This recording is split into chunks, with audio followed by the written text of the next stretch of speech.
So I wanted to comment on an article that I saw today. You can Google it.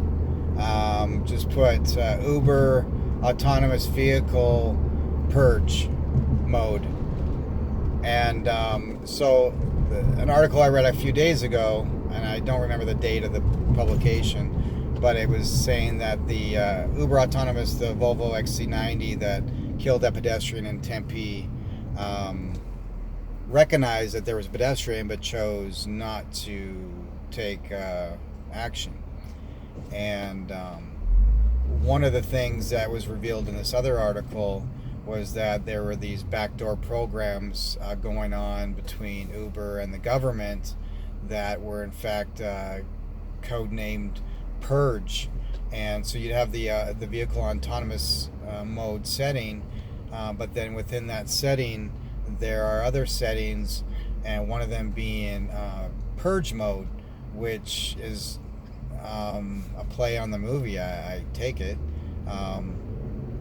But that particular, see, when those vehicles are driving around, they're not just they're mapping, but they're storing that information, and they create patterns, detect, like for instance where that particular Uber was driving by on Mill Avenue there, in the boulevard, in the section where the homeless person or a vagrant was walking from. There's usually a congregation, so it's obviously made observations of that in the past. So when this person now is who, it doesn't really matter what mode the car was in, because the person who was the victim, and that's, I mean, technically, I guess they're a victim.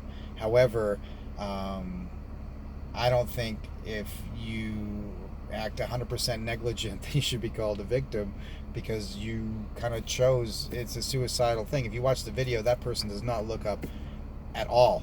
It's crossing the road. Now, when you're jaywalking, you don't wait for a car to be coming. You wait for a car to be going.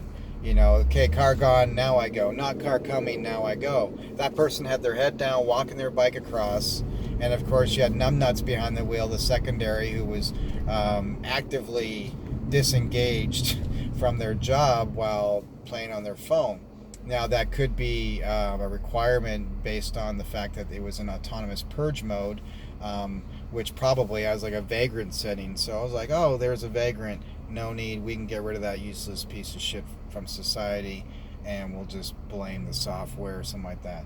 I'm not saying that person was a useless piece of shit. I'm saying the concept of purge implies that certain people can be removed from society because they don't contribute.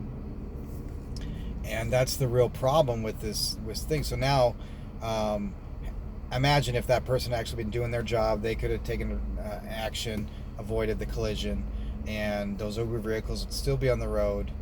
But then we wouldn't know about these modes. Like, why did it not? Now, if that person maybe had looked up, or I don't know, who knows I don't know how it computes all the information. But unless it's stored it and knows that person, I don't know. It's really quite interesting, and it's pretty crazy to think that you could have a car that would just disregard the safety of a human being.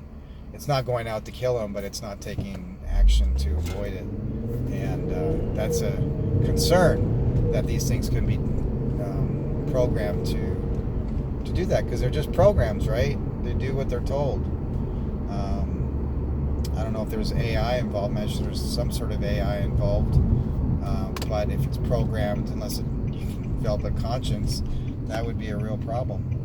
So anyway, that's all I got to say about that. Google it, and let me know what you think. Do you support purge mode on autonomous vehicles? That's so crazy. Even like, oh, there's a pedestrian, looks like a vagrant. Take no action. Impact in 3, 2, purge mode complete. For the next 12 hours, this autonomous vehicle can be used as a murder weapon.